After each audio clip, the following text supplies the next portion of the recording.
നമസ്കാരം. ഹലോ ഡോക്ടറിലേക്ക് എല്ലാ മാന്യപ്രേക്ഷകർക്കും സ്വാഗതം. ഹൃദയമിടിപ്പിന്റെ വേഗത, കലോറികളുടെ ജ്വലനം തുടങ്ങിയ ശരീരത്തിന്റെ ഭൂരിഭാഗ പ്രവർത്തനങ്ങളെയും നിയന്ത്രിക്കുന്നത് തൈറോയിഡ് ഗ്രന്ഥിയാണ്. തൈറോയിഡ് ഗ്രന്ഥിയുടെ തകരാറ് മൂലം രക്തത്തിൽ തൈറോയിഡ് ഹോർമോണിന്റെ അളവ് വളരെ കുറയുകയോ കൂടുകയോ ചെയ്യാം. തൈറോയിഡ് ഹോർമോണിലെ ഈ ഏറ്റക്കുറച്ചിലുകൾ സങ്കീർണമായ പലതരത്തിലുള്ള ശാരീരിക പ്രശ്നങ്ങളിലേക്കും വഴിവെക്കാം. ഇന്ന് ഹലോ ഡോക്ടർ ചർച്ച ചെയ്യുന്നതും ഇത് തന്നെയാണ്, തൈറോയിഡ് രോഗങ്ങളും ചികിത്സയും. നമ്മോടൊപ്പം ഉള്ളത് കണ്ണൂർ ആസ്റ്റർ മിംസിലെ MD ഇൻ ജനറൽ മെഡിസിനും കൺസൾട്ടന്റ് എൻഡോക്രൈനോളജിസ്റ്റുമായിട്ടുള്ള ഡോക്ടർ അർജുൻ ആറാണ്. ഡോക്ടർ സ്വാഗതം. നമസ്കാരം ഡോക്ടർ, എന്തൊക്കെയാണ് പ്രധാനമായിട്ടും തൈറോയിഡ് ഗ്രന്ഥിയുമായി ബന്ധപ്പെട്ട രോഗങ്ങൾ? നമ്മുടെ കഴുത്തിലുള്ള ഒരു എൻഡോക്രൈൻ ഗ്രന്ഥിയാണ് ഈ തൈറോയിഡ് ഗ്രന്ഥി. സോ അതിൽ നിന്നും വരുന്ന ഹോർമോണുകൾ എന്ന് പറയുന്നത് T3 ആൻഡ് T4 എന്ന് പറഞ്ഞ രണ്ട് ഹോർമോണുകളാണ് മെയിൻലി അതിൽ നിന്നും വരുന്നത്. അപ്പോൾ ഇതിനെ നിയന്ത്രിക്കുന്നത് നമ്മുടെ മറ്റൊരു ഗ്രന്ഥിയായ പിറ്റ്യൂട്ടറി എന്ന് പറഞ്ഞ തലയിലുള്ള ഒരു ഗ്രന്ഥിയിൽ നിന്നും TSH എന്ന് പറഞ്ഞൊരു ഹോർമോൺ വന്നാണ് ഈ തൈറോയിഡ് ഗ്രന്ഥിനെ കൊണ്ട് T3 T4 ഹോർമോൺ ഉത്പാദിപ്പിക്കുന്നത്. അപ്പോൾ മോസ്റ്റ് കോമൺലി നമ്മൾ OPD കാണുന്ന ഏറ്റവും കോമൺ ആയിട്ടുള്ള അസുഖം ഹൈപ്പോ തൈറോയിഡിസം അഥവാ തൈറോയിഡ് ഗ്രന്ഥിയുടെ പ്രവർത്തന കുറവാണ് നമ്മൾ ഏറ്റവും അധികം കാണുന്ന ഒരു അസുഖം. അപ്പോൾ ഇതിൽ തൈറോയിഡ് ഗ്രന്ഥിയുടെ പ്രവർത്തന കുറവ് കൊണ്ട് T3 and T4 hormone thyroid ഗ്രന്ഥി ഉത്പാദിപ്പിക്കുന്നതായതുകൊണ്ട് അത് കുറയുകയും അതിന്റെ കൂടെ TSH എന്ന് പറഞ്ഞ ഹോർമോൺ കൂടുകയുമാണ് ചെയ്യുന്നത്. ഇതിന്റെ രോഗലക്ഷണങ്ങളായിട്ട് യൂഷ്വലി കാണാറ് പേഷ്യന്റിന് അമിതമായി വണ്ണം കൂടുക, അധികം കഴിച്ചില്ലെങ്കിൽ പോലും പെട്ടെന്ന് വണ്ണം കൂടുക, അവർക്ക് ഭയങ്കര അധികം ക്ഷീണം വരിക, മുടികൊഴിച്ചിൽ, പിന്നെ ഈ സ്ത്രീകളിൽ പീരിയഡ്സ് സംബന്ധമായിട്ടുള്ള ഇറഗുലാരിറ്റീസ്, ഇതൊക്കെയാണ് യൂഷ്വലി കാണുന്നത്.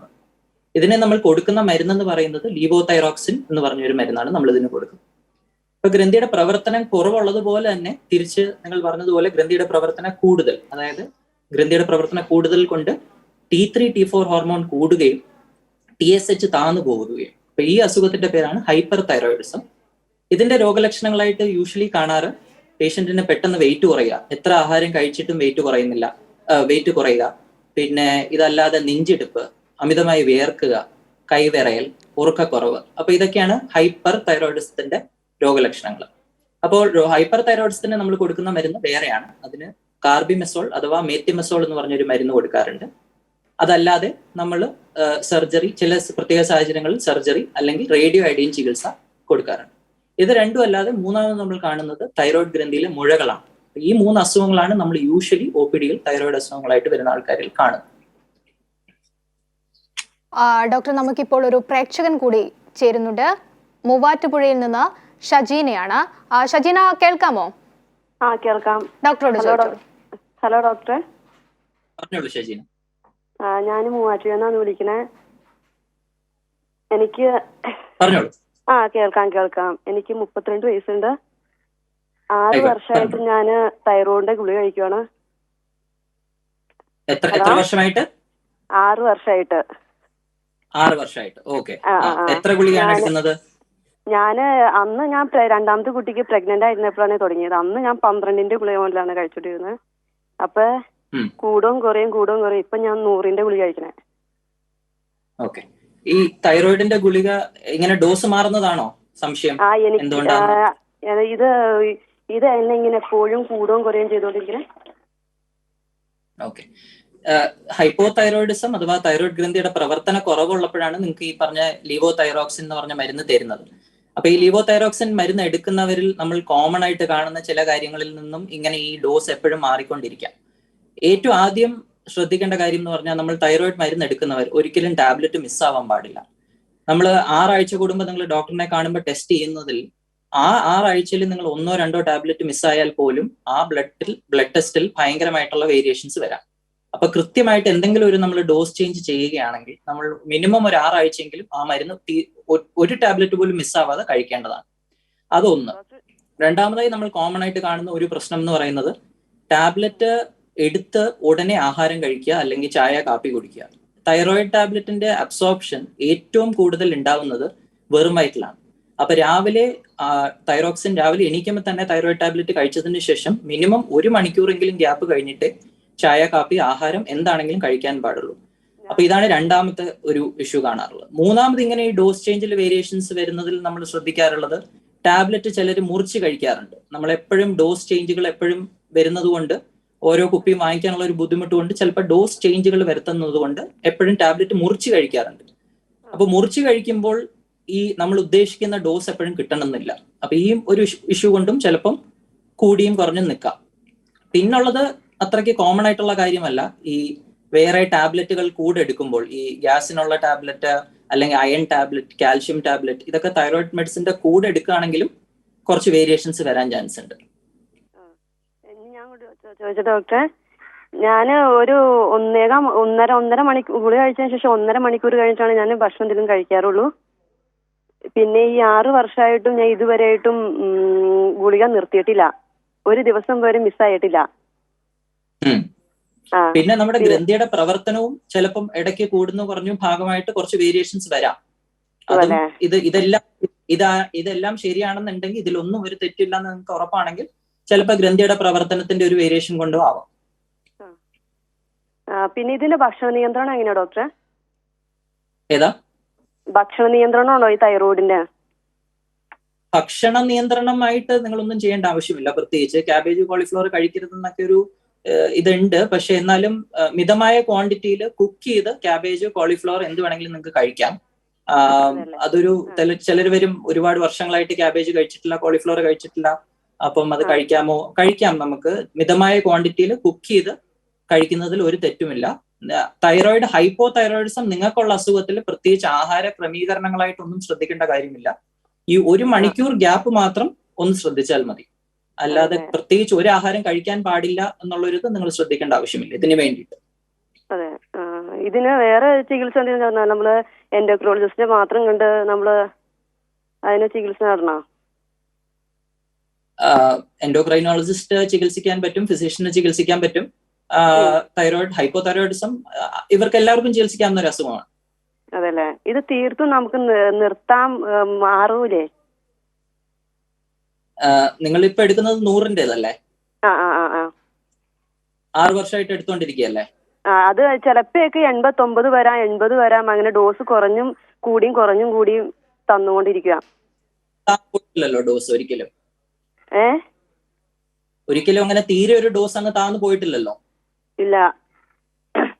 അപ്പൊ പിന്നെ നിർത്തുന്നത് ഒരു ചാൻസ് കുറവുള്ള ഒരു കാര്യമാണ്. മിക്കവാറും നിങ്ങൾക്ക് പറയുന്ന കേട്ടിട്ട്, നിങ്ങളുടെ ഹിസ്റ്ററി ഒക്കെ പറയുന്ന കേട്ടിട്ട് മിക്കവാറും നിങ്ങൾ കണ്ടിന്യൂ ചെയ്യേണ്ടി വരും. പിന്നെ ഡോസ് ചേഞ്ച് ഇടയ്ക്കിടയ്ക്ക് വരുന്നത് നമ്മളൊന്നും ശ്രദ്ധിക്കേണ്ട കാര്യം തന്നെയാണ്. നിങ്ങൾക്ക് വേണമെങ്കിൽ ഒരു എൻഡോക്രൈനോളജി കൺസൾട്ടേഷൻ എടുക്കുന്നതിലും തെറ്റില്ല.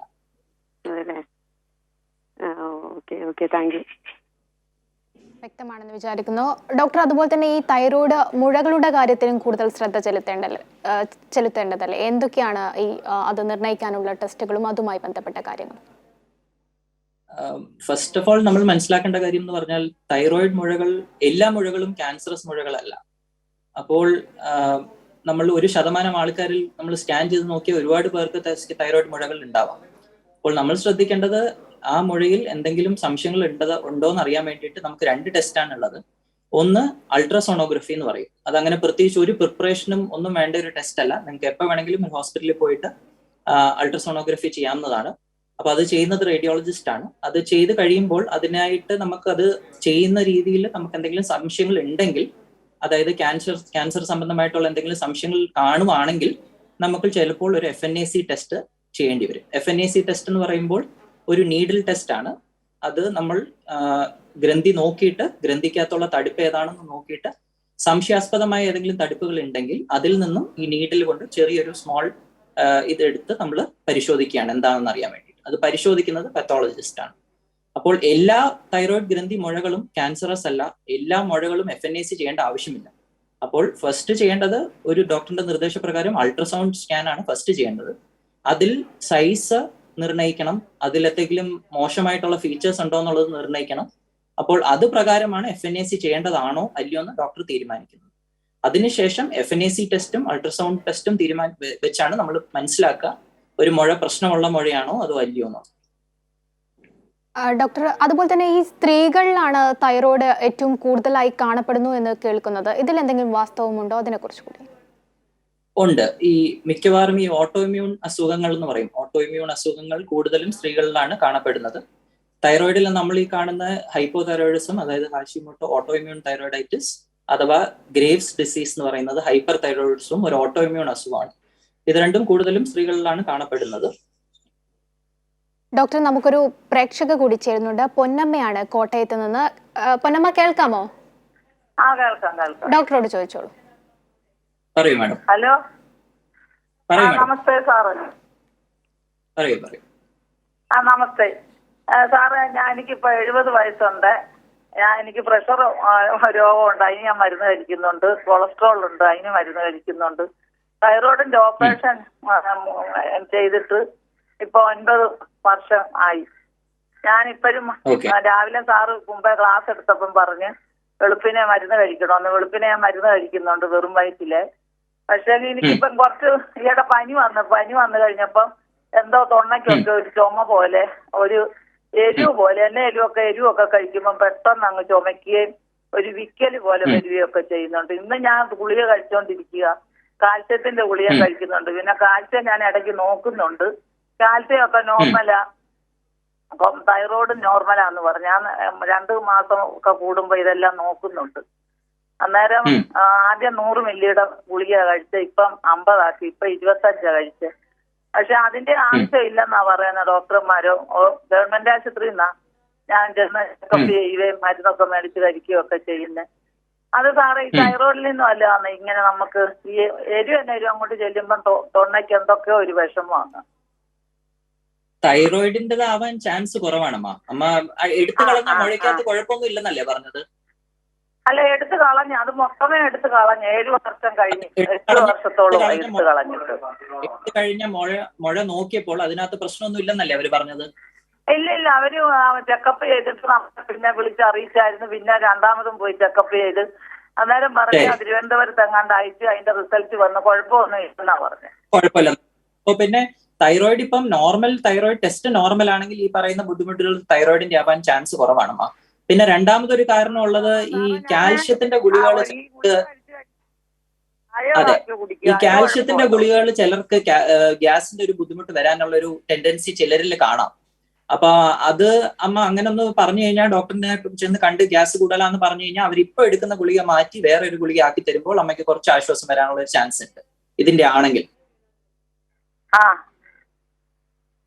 അപ്പം ഈ 50ന്റെ ഗുളിക കഴിക്കുമ്പോ ഡോക്ടർ പറഞ്ഞു ഒരു ദിവസം കഴിച്ചില്ല പിറ്റേ ദിവസം കഴിക്കണ്ടെന്ന് പറഞ്ഞു.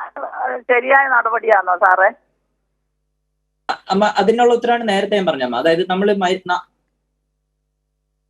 നമ്മുടെ ബ്ലഡിൽ എന്തെങ്കിലും ഒരു വേരിയേഷൻ വരാം, നമ്മളൊരു ഡോസ് ചേഞ്ച് ചെയ്യുകയാണെങ്കിൽ. അപ്പം ഒരു ദിവസം ഒരു ടാബ്ലറ്റ് മിസ്സാവുകയാണെങ്കിൽ അടുത്ത ദിവസം 2 ടാബ്ലറ്റ് എടുക്കുന്നതിൽ വലിയ തെറ്റില്ല.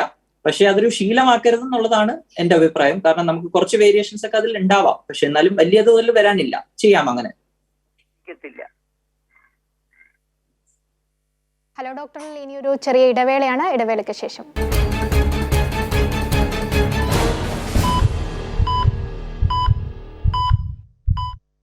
തിരികെ ഡോക്ടറിലേക്ക് എത്തുമ്പോൾ, ഡോക്ടർ, ഈ ഗർഭകാലത്ത് സ്ത്രീകളിൽ ഈ തൈറോയിഡ് ഹോർമോണിന്റെ അളവ് കൃത്യമായ തോതിൽ വേണമെന്നൊക്കെ കേട്ടിട്ടുണ്ട്. അപ്പോൾ ഈ ഹോർമോണ് കുറഞ്ഞാലും കൂടിയാലും എന്തൊക്കെ പ്രശ്നങ്ങളാണ് ഉണ്ടാവുക?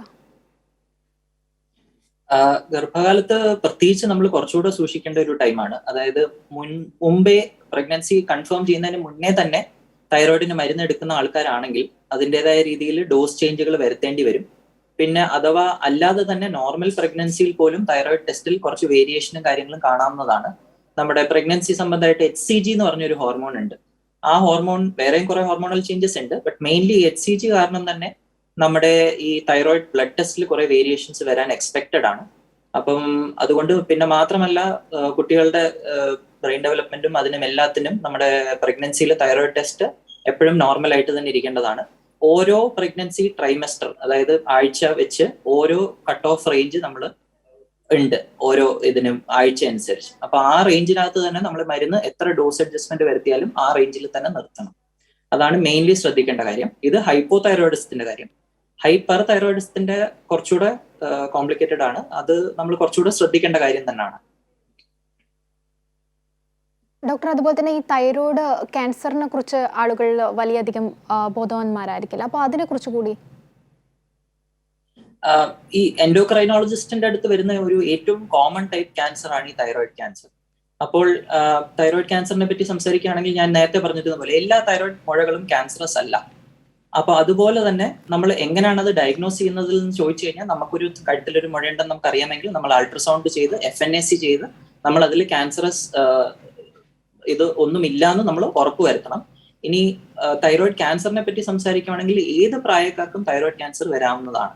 അപ്പോൾ നമ്മൾ ശ്രദ്ധിക്കേണ്ട കാര്യം എന്ന് പറഞ്ഞു കഴിഞ്ഞാൽ, ഇതില് മെയിനായിട്ട് നേരത്തെ കണ്ടുപിടിച്ച് നമ്മൾ കൃത്യമായ ചികിത്സ നൽകുകയാണെങ്കിൽ വളരെ നല്ല പ്രോഗ്നോസിസ് ഉള്ള ഒരു ടൈപ്പ് ക്യാൻസർ ആണ് ഈ തൈറോയിഡ് ക്യാൻസർ. മറ്റ് ക്യാൻസറുകളെ വെച്ച് അപേക്ഷിച്ച് നോക്കുമ്പോൾ കൃത്യമായ ചികിത്സ കിട്ടുകയാണെങ്കിൽ വളരെ നല്ല പ്രോഗ്നോസിസ് ഉള്ള ഒരു ക്യാൻസർ ആണ്. അപ്പൊ അതിന് എന്ത് ചികിത്സയാണെന്നുള്ളത് പല കാര്യങ്ങളെ നോക്കിയിട്ടാണ്. ഒന്ന്, ആളുടെ പ്രായം, പിന്നെ എന്ത് ടൈപ്പ് തൈറോയിഡ് ക്യാൻസർ ആണ്, അല്ലെങ്കിൽ പിന്നുള്ളത് തൈറോയിഡ് ക്യാൻസറിന്റെ സ്റ്റേജും അതിന്റെ എത്രത്തോളം വ്യാപിച്ചിട്ടുണ്ടെന്നുള്ളതും പ്രകാരമാണ് നമ്മൾ ചികിത്സ എന്താണെന്നുള്ളത് തീരുമാനിക്കുക. പല ടൈപ്പ് തൈറോയിഡ് ക്യാൻസർ ഉണ്ടെങ്കിലും ഒരു 80% തൈറോയിഡ് ക്യാൻസർ പാപ്പിലറി ക്യാൻസർ എന്നാണ് പറയുക. ഈ പാപ്പിലറി തൈറോയിഡ് ക്യാൻസറിന് വളരെ നല്ല പ്രോഗ്നോസിസ് ആണ് കൃത്യമായ ചികിത്സ കിട്ടുകയാണ്. യൂഷ്വലി ഫസ്റ്റ് ലൈൻ എന്ന് പറയുന്നത് ചികിത്സ സർജറി തന്നെയാണ്. അത് മൊത്തം തൈറോയിഡ് ഗ്രന്ഥി റിമൂവ് ചെയ്യേണ്ടി വരും. അതിന്റെ കൂടെ ചിലപ്പോൾ കഴുത്തിലെ ചില സാഹചര്യങ്ങളിൽ കഴുത്തിലെ കഴലകളും റിമൂവ് ചെയ്യേണ്ടി വരും. അതിനുശേഷം നമ്മൾ ചിലരിൽ റേഡിയോ അയഡീൻ ചികിത്സ കൊടുക്കേണ്ടതാണ്. അത് ആരിൽ നിന്നുള്ളത് എൻഡോക്രൈനോളജിസ്റ്റ് തീരുമാനിക്കും. അതിനുശേഷം ന്യൂക്ലിയർ മെഡിസിൻ വിഭാഗത്തിലാണ് ഈ റേഡിയോ അയഡീൻ ചികിത്സ നൽകുന്നത്. അപ്പോൾ അതിനുശേഷവും പിന്നെയും റെഗുലർ ആയിട്ട് ഫോളോ അപ്പും റെഗുലർ ആയിട്ട് തൈറോയിഡ് ഡോസ് അഡ്ജസ്റ്റ്മെന്റും ചെയ്തു കഴിഞ്ഞാൽ ഒരു നല്ല പ്രോഗ്നോസിസ് ഉള്ള ഒരു ക്യാൻസർ ആണ്. അതാണ് നമ്മൾ ശ്രദ്ധിക്കേണ്ടത്. ക്യാൻസർ എന്ന് കേട്ട് ഭയങ്കര ഒരു ഭയപ്പെടേണ്ട ടൈപ്പ് ക്യാൻസർ അല്ല, എന്നാലും കൃത്യമായിട്ട് ഫോളോ അപ്പ് ചെയ്യേണ്ടതാണ്. ഡോക്ടർ, നമുക്കിപ്പോൾ ഒരു പ്രേക്ഷകൻ കൂടി ചേരുന്നുണ്ട്. മലപ്പുറത്ത് നിന്ന് മുഹമ്മദ് കുട്ടിയാണ്. കേൾക്കാമോ? ഹലോ, ഡോക്ടറോട് ചോദിച്ചു. സാറേ, എനിക്ക് ബ്രാഡിക്കാർഡിയ എന്ന് പറഞ്ഞിട്ടൊരു അസുഖമുണ്ടല്ലോ, ഹാർട്ടിന്റെ പൾസ് റേറ്റ് കുറയുന്നേ. അത് എവിടെ ഞാൻ വായിച്ചത് ഇതേമാതിരി ഡോക്ടർ ലേബിലോ കേട്ടു, ഈ തൈറോയിഡ് പ്രശ്നം കാരണം അങ്ങനെ പൾസ് റേറ്റ് കുറയുന്നു. അത് ശരിയാണോ? നിങ്ങളുടെ ഉണ്ടാവാം. തൈറോയിഡ് നമ്മുടെ ഹാർട്ടിന്റെ ഒരു വളരെ ഇമ്പോർട്ടന്റ് ഹോർമോൺ ആണ്. ഹാർട്ടിന്റെ പല കാര്യങ്ങളെ നിയന്ത്രിക്കുന്നത് തൈറോയിഡ് ഹോർമോൺ തന്നെയാണ്. അതുകൊണ്ട് തന്നെയാണ് നമുക്ക് ഹൈപ്പോ തൈറോയിഡ്സിൽ നെഞ്ചെടുപ്പ് കുറയും, ഹൈപ്പർ തൈറോയിഡ്സിൽ ഒരുപാട് നെഞ്ചെടുപ്പ് അനുഭവപ്പെടുകയും നെഞ്ചെടുപ്പ് കൂടുതലായിട്ടാണ് ആൾക്കാർ യൂഷ്വലി നമുക്ക് ഹൈപ്പർ തൈറോയിഡ്സിൽ വരുന്നത്. അപ്പോൾ ചെയ്യേണ്ടത്, നിങ്ങൾക്ക് അങ്ങനെ ഒരു ഇതുണ്ടെന്നുണ്ടെങ്കിൽ നിങ്ങളുടെ TSH-ഉം FT4-ഉം FT3-യും ചെയ്ത് നോക്കേണ്ടതാണ്. അതിൽ നിന്ന് നമുക്ക് മനസ്സിലാവും. പക്ഷേ തൈറോയിഡ് ടെസ്റ്റ് ചെയ്യുമ്പോൾ അത് നോർമൽ ആണെങ്കിൽ അതുമായിട്ട് ബന്ധമുള്ളതാവാനുള്ള ചാൻസസ് കുറവാണ്. T3, T4, TSH അല്ലേ? അതെ അതെ അതെ. T3, T4, TSH അല്ലേ? T3, T4, TSH ചെയ്ത് നോക്കുമ്പോൾ അത് നോർമൽ ആണെങ്കിൽ പിന്നെ അത് തൈറോയിഡിന്റെ ബുദ്ധിമുട്ടാവാനുള്ള ചാൻസസ് കുറവാണ്. പക്ഷെ അത് ടെസ്റ്റ് ചെയ്ത് നോക്കണം അങ്ങനെ ഒരു ഇതുണ്ടെങ്കിൽ. പൾസ് റേറ്റ് കുറവാണ്, എനിക്ക് 54 ഉണ്ടാവുള്ളൂ. ഓക്കെ, പൾസ് റേറ്റ് കുറയാൻ വേറെയും കാരണങ്ങളുണ്ട്. വേറെ എന്തെങ്കിലും തൈറോയിഡിന്റെ ലക്ഷണങ്ങൾ, വെയിറ്റ് കൂടുക, ക്ഷീണം, അങ്ങനത്തെ എന്തെങ്കിലും ലക്ഷണങ്ങൾ ഉണ്ടോ എന്നുള്ളതും നോക്കണം. വെയിറ്റ് കൂടുന്നൊന്നുമില്ല, പക്ഷെ ഉറക്കക്കുറവൊക്കെ ഉണ്ട്. ചെയ്ത് നോക്കുന്നത് നല്ലതാണ്. ഒന്ന് തൈറോയിഡ് ടെസ്റ്റ് ചെയ്ത് നോക്കുന്നതിലും ഇല്ല. എന്നിട്ട് ഒരു ഫിസിഷ്യനെ കാണിച്ചാൽ മതിയല്ലേ? മതിയാവും, ഫിസിഷ്യനെ കാണിച്ചാൽ മതി. Okay, thanks. ഡോക്ടർ, അതുപോലെ തന്നെ ഈ തൈറോയ്ഡ് രോഗവുമായി ബന്ധപ്പെട്ട ആഹാര രീതിയിൽ ശീലിക്കേണ്ട പ്രധാനപ്പെട്ട കാര്യങ്ങൾ എന്തൊക്കെയാണെന്ന് കൂടി? പ്രത്യേകിച്ച് ഹൈപ്പോ തൈറോയിഡ്സത്തിന് ഒരു പ്രത്യേക ആഹാര പഥ്യം എന്ന് പറയാനില്ല. ഞാൻ നേരത്തെ പറഞ്ഞതുപോലെ ഒരുപാട് വർഷങ്ങളോളം ക്യാബേജും കോളിഫ്ലവറും കഴിക്കാത്ത ആൾക്കാർ വന്നിട്ട് പറയാറുണ്ട്, ഞങ്ങൾ തൈറോയിഡിന് വേണ്ടിയാണ് കഴിക്കാതിരിക്കുന്നത്. പക്ഷെ ബേസിക്കലി അത് ഈ ഗോയിട്രോജൻസ് എന്ന് പറഞ്ഞ സാധനങ്ങൾ ഈ ക്യാബേജ് കോളിഫ്ലവറിലുള്ളത് നമ്മൾ കുക്ക് ചെയ്യുമ്പോൾ മോസ്റ്റ്ലി അത് ഇല്ലാതാവുന്നതാണ്. അപ്പൊ അതുകൊണ്ട് മിതമായ ക്വാണ്ടിറ്റിയിൽ കുക്ക് ചെയ്ത് കഴിക്കുന്നതിൽ വലിയ തെറ്റില്ല. ഹൈപ്പർ തൈറോയിഡിസത്തിലും അങ്ങനെ പ്രത്യേകിച്ച് ഒരു ആഹാര നിയന്ത്രണമായിട്ട് നമ്മൾ നോക്കേണ്ട ആവശ്യമില്ല. പിന്നെ തൈറോയിഡ് മുഴകളിൽ ഈ ഓപ്പറേഷന് ശേഷം ചില ആഹാര നിയന്ത്രണങ്ങളുണ്ട്, ഈ റേഡിയോ അയഡീൻ സ്കാൻ ചെയ്യാൻ വേണ്ടിയിട്ട്. അല്ലാതെ പ്രത്യേകിച്ചായിട്ടൊന്നും നോക്കേണ്ട ആവശ്യമില്ല. ഡോക്ടർ, അതുപോലെ തന്നെ ഈ ഗോയിറ്റർ അസുഖം ഇതുമായി ബന്ധപ്പെട്ടിട്ടുണ്ടാവുന്നതാണോ? അതുമായി ബന്ധപ്പെട്ടുള്ള കാര്യങ്ങൾ കൂടി. അതെ, ഈ മുഴകൾ വരാം, അല്ലാതെ തന്നെ മൊത്തം ഗ്രന്ഥിയായിട്ടും ഒരു വീക്കം വരാം. അപ്പോൾ കാരണം എന്താന്ന് ചോദിച്ചു കഴിഞ്ഞാൽ, പണ്ട് ഈ അയഡീൻ ഡെഫിഷ്യൻസി ഉള്ളത് കൊണ്ടാണ് ഗോയിറ്റർ വരുന്നതെന്നാണ് ഒരു ഇതുണ്ടായിരുന്നത്. പക്ഷേ ഇപ്പോൾ പറയുന്നത് അത് മാത്രമല്ല. കാരണം അയഡീൻ ഡെഫിഷ്യന്റ് ആയിട്ടുള്ള എല്ലാവർക്കും ഗോയിറ്റർ വരുന്നില്ല. എന്നാൽ അയഡീൻ സഫീഷ്യന്റ് ആയിട്ടുള്ള ഒരുപാട് രാജ്യങ്ങളിൽ ഗോയിറ്റർ വരുന്നുണ്ട്. അപ്പം അയഡീൻ കൊണ്ട് മാത്രം ആണോ ഗോയിറ്റർ വരുന്നത് എന്നുള്ളത് ഇപ്പൊ അത്രയ്ക്ക് ഇതായിട്ടില്ല. രണ്ടാമത് ജനറ്റിക് കാരണങ്ങൾ പറയുന്നുണ്ട്. ഒരുപാട് ജനറ്റിക് കാരണങ്ങൾ കൊണ്ടും ഇപ്പം ഗോയിറ്റർ വരുന്നുണ്ടെന്നുള്ളത് പറയുന്നുണ്ട്. മൂന്നാമത് പറയുന്നത് ഈ എൻഡോക്രൈൻ ഡിസ്റപ്റ്റർ എന്ന് പറയും. ചില പ്രത്യേക സാധനങ്ങൾ, ഈ നമ്മൾ ഉപയോഗിക്കുന്ന പ്ലാസ്റ്റിക് അങ്ങനത്തെയൊക്കെ ചില സാധനങ്ങൾ കൊണ്ടും. ഇതെല്ലാം തിയറികളാണ്. ഒന്നും അങ്ങോട്ട് ഒരു പ്രത്യേകിച്ച് ഒരു കാരണം കൊണ്ടൊന്നും ഇതുവരെ കണ്ടുപിടിച്ചിട്ടില്ല. ഡോക്ടർ, അതുപോലെ ഈ ആന്റിബോഡീസ്, തൈറോയിഡ് ആന്റിബോഡീസിനെ കുറിച്ച് കേൾക്കുന്നുണ്ട്, അതിനെക്കുറിച്ച് ഡോക്ടർ അതിലേക്ക് വരാം. നമുക്കിപ്പോൾ മറ്റൊരു പ്രേക്ഷകൻ കൂടി ചേരുന്നുണ്ട്. ആറ്റുകാലിൽ നിന്നാണ്, ജയചന്ദ്രനാണ്. ജയചന്ദ്രൻ, കേൾക്കാമോ? കേൾക്കാം സർ, കേൾക്കാം. പറഞ്ഞോളൂ ജയചന്ദ്രൻ.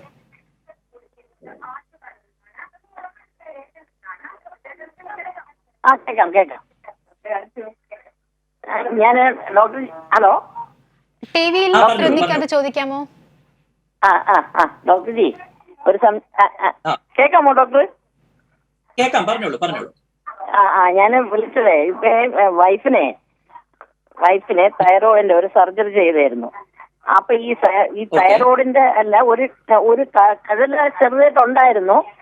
ആ ഒരു ഇതിന് സർജറിക്ക് വേണ്ടി നമ്മൾ കോളേജിൽ ടെസ്റ്റ് ചെയ്തപ്പോൾ ഈ പ്ലാറ്റൽ കൗണ്ട് കൂടുതലാണ് സാറേ. എന്ത് കൗണ്ടാ കൂടുതൽ? പ്ലാറ്റൽ കൗണ്ട് ബ്ലഡില്. പ്ലേറ്റ്ലെറ്റ്.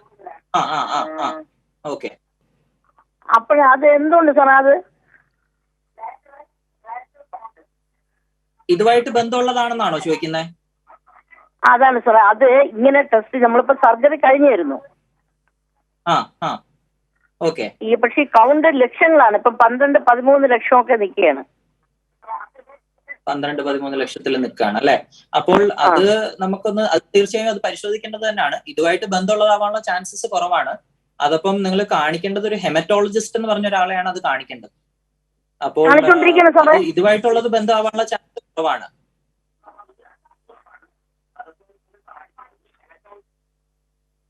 വ്യക്തമായി കാണുമെന്ന് വിചാരിക്കുന്നു. ഡോക്ടർ, നമ്മൾ പറഞ്ഞു വെച്ചത് ആന്റിബോഡീസിലാണ്, തൈറോയിഡ് ആന്റിബോഡീസിനെ കുറിച്ചാണ്. അതിനെക്കുറിച്ച് ഈ തൈറോയിഡ് ആന്റിബോഡി എന്ന് പറയുമ്പോൾ ഈ ഓട്ടോ ഇമ്മ്യൂൺ തൈറോയിഡ്, ഞാൻ നേരത്തെ പറഞ്ഞിരുന്നല്ലോ, ഈ സ്ത്രീകളിൽ കൂടുതൽ കാണുന്നു. അപ്പൊ ഈ ഓട്ടോ ഇമ്മ്യൂൺ തൈറോയിഡ് അസുഖങ്ങളിൽ കാണാവുന്ന ഒരു കാര്യമാണ് ഈ ആന്റിബോഡീസ്. അപ്പൊ ഈ antibodies 3 വിധമുണ്ട്. TPO antibody, TSH receptor antibody and TG antibody. 3 ആന്റിബോഡികൾ. അപ്പോൾ നമ്മൾ കോമൺലി കാണുന്നത് OPD-യിൽ ആൾക്കാർ ഈ TPO ആന്റിബോഡിനെ പറ്റി ചോദിക്കുന്നതാണ്. അപ്പൊ ഈ TPO ആന്റിബോഡി എന്ന് പറയുന്നത് ഈ ഹൈപ്പോതൈറോയിഡ്സത്തിൽ കാണുന്ന ഒരു ആന്റിബോഡി തന്നെയാണ്. നമ്മളത് ചില പ്രത്യേക സാഹചര്യങ്ങളിൽ പേഷ്യൻസിൽ മരുന്ന് തുടങ്ങണോ വേണ്ടിയോ എന്ന് നമ്മളെ സഹായിക്കുന്ന ഒരു ആന്റിബോഡിയാണ് ഈ TPO ആന്റിബോഡി. അപ്പോൾ നമ്മൾ ചിലരിൽ കാണാറുണ്ട് TSH നോർമലാണ്, തൈറോയിഡിന്റെ ഒരു സിംറ്റംസും ഇല്ല, പക്ഷെ വെറുതെ ഒരു ആന്റിബോഡി ചെയ്തു. അപ്പോൾ അത് ഒരു തെറ്റായ രീതിയാണ്. നമ്മൾ ആന്റിബോഡി സംശയമില്ലാത്ത ആൾക്കാരിൽ വെറുതെ ചെയ്യേണ്ട ആവശ്യമില്ല. കാരണം എന്താണെന്ന് വെച്ചാൽ തൈറോയിഡ് അസുഖം ഇല്ലാത്ത ഒരാളിൽ പോലും നോർമൽ പോപ്പുലേഷനിൽ ഒരു 8 മുതൽ 20% വരെ ആൾക്കാരിൽ ഈ TPO ആന്റിബോഡി കാണാവുന്നതാണ്. അപ്പോൾ സപ്പോസ് നമുക്ക് TPO ആന്റിബോഡി പോസിറ്റീവ് ആയി, പക്ഷെ പിന്നെ എന്ത് ചെയ്യണം എന്ന് അറിഞ്ഞൂടാ, ആ ഒരു അവസ്ഥയിലാവും. കാരണം സംശയമില്ലാത്ത ആൾക്കാരിൽ ഈ ആന്റിബോഡി ചെയ്യാൻ പാടില്ല. നമ്മൾ ഒരുപാട് പേഷ്യൻസിൽ കാണുന്നുണ്ട് ആന്റിബോഡി റുട്ടീൻ ചെക്കപ്പിന്റെ ഭാഗമായിട്ട് ചെയ്തിട്ട് പിന്നെ അത് തൈറോയിഡ് ടെസ്റ്റ് എല്ലാം നോർമലാണ്, പിന്നെ എന്താ ചെയ്യാനുള്ളതെന്നോ. രണ്ടാമതൊരു ഇത് കാണുന്നത് എന്താണെന്ന് വെച്ച് കഴിഞ്ഞാൽ ഈ TPO ആന്റിബോഡി ചെയ്തിട്ട് ഇടയ്ക്കിടയ്ക്ക് ചെയ്ത് നോക്കുക. അപ്പോൾ അതിന്റെയും ഒരു ആവശ്യമില്ല, കൂടുന്നുണ്ടോ കുറയുന്നുണ്ടോ എന്ന് അങ്ങനെ നോക്കേണ്ട ആവശ്യമില്ല. നമ്മൾ ഒരു തവണ ആന്റിബോഡി ചെയ്ത് അത് പോസിറ്റീവ് ആണെങ്കിൽ പിന്നെ നമുക്ക് ആന്റിബോഡി പോസിറ്റീവ് ആണെന്ന് നമുക്ക് മനസ്സിലായി, പിന്നെ അത് ഇടയ്ക്കിടയ്ക്ക് അത് കുറയുന്നുണ്ടോ എന്ന് ചെയ്ത് നോക്കേണ്ട ഒരു ആവശ്യമില്ല. പിന്നത്തെ ആന്റിബോഡി എന്ന് പറയുന്നത് TSH റിസപ്റ്റർ ആന്റിബോഡി എന്ന് പറയും. അത് നമ്മൾ ഈ ഹൈപ്പർ തൈറോയിഡിസത്തിൽ ഒരു ഗ്രേവ്സ് ഡിസീസ് എന്ന് പറഞ്ഞൊരു അസുഖമുണ്ട്, അതുണ്ടോ ഇല്ലയോ എന്ന് അറിയാൻ വേണ്ടിയിട്ടാണ് നമ്മൾ ഈ പ്രത്യേക ആന്റിബോഡി ചെയ്യുന്നത്. അത് കുറച്ചുകൂടെ സ്പെസിഫിക് ഒരു ടെസ്റ്റ് ആണ്. അതങ്ങനെ നോർമൽ പോപ്പുലേഷനിൽ കൂടുതൽ കാണുന്നതല്ല. ഇതൊക്കെയാണ് ആന്റിബോഡിനെ പറ്റി. അപ്പം ഇടയ്ക്കിടയ്ക്ക് ഒരു ആന്റിബോഡി ചെയ്യുന്നത് ഒരു തെറ്റായ രീതിയാണ്. പിന്നെ ആന്റിബോഡി ഒരു തവണ ചെയ്ത് നോക്കിക്കഴിഞ്ഞാൽ പിന്നെ ചെയ്യേണ്ട ആവശ്യമില്ല. വ്യക്തമാണ് ഡോക്ടർ. തൈറോയ്ഡ് ഹോർമോണിലെ ഏറ്റക്കുറച്ചിലുകൾ സൃഷ്ടിക്കുന്ന ശാരീരിക പ്രശ്നങ്ങളെക്കുറിച്ചും അവയുടെ ചികിത്സാ രീതികളെക്കുറിച്ചുമാണ് ഇന്ന് ഹലോ ഡോക്ടറിൽ പ്രധാനമായും പറഞ്ഞത്. നമ്മോടൊപ്പം ഉണ്ടായിരുന്നത് കണ്ണൂർ ആസ്റ്റർ മെമിസിലെ ജനറൽ മെഡിസിൻ കൺസൾട്ടന്റും അതുപോലെ എൻഡോക്രൈനോളജിസ്റ്റുമായിട്ടുള്ള ഡോക്ടർ അർജുൻ ആറാണ്. ഡോക്ടർ, വളരെയധികം നന്ദി. ഹലോ ഡോക്ടർ പൂർണ്ണമാവുകയാണ്. നമസ്കാരം. Thank U.